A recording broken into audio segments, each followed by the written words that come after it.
The question is that the motion be agreed to, and I give the call to member for Werriwa. Thank you, Deputy Speaker. It is my pleasure to rise and support the motion of the member for Fowler and the member for Cowper to appropriately recognise again National Police Remembrance Day. This day acknowledges the crucial role that police officers play across Australia, but more importantly, at the end of September each year, police throughout Australia, New Zealand, Papua New Guinea, Samoa and the Solomon Islands pause to honour officers whose lives have been cut short while performing their duties or as a result of their duties. This year we also acknowledge Senior Constable David Masters of the Queensland Police Service, who was killed while trying to intercept a stolen vehicle. I add my condolences to his family, friends and the Queensland police community. I also add my condolences to the names that were read by the member for Cowper just before me. This important day is also a time to remember police officers who've lost their lives through illness or other circumstances.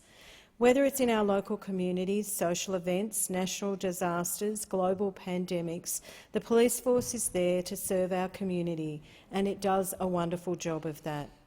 National Police Remembrance Day is one of the most significant days in the police calendar, and as a nation we pause to remember those police officers who have lost their lives fulfilling their duty to protect their community and to honour the courage and commitment of all police members. I want to also acknowledge Police Legacy, who provide financial and emotional support to the loved ones left behind. They ensure that families have someone to help them.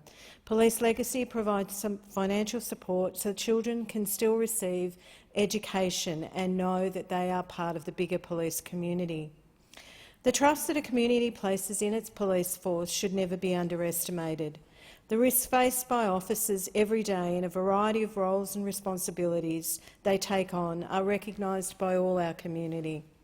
Police officers are sought to act when people are facing some of the most distressing times in their lives. Situations such as these require calm, clear and a focused voice. And that's what police officers provide, along with confidence and leadership that is required to provide the support and care when our community and people really need them.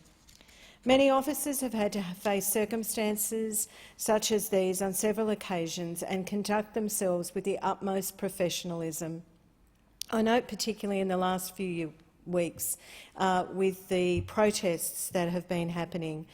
Some of our officers have been hurt in these protests. They are doing their job and they should not be the reason for an attack. This trust that the community has in the police force is tested daily, and although the events of the last 18 months have amplified this trust, from catastrophic bushfires through the current crisis of coronavirus, police officers across the country have repeatedly put themselves at increased risk. The police force already face a high degree of risk. There are many dangers that come with the roles and responsibilities of an officer, dangers that our police officers have to face day to day and are experiences that many people will never have to face or even know are happening. Fulfilling the responsibilities of police work while also managing the new risk Australians face every day with coronavirus deserves all the merit it earns and so much more.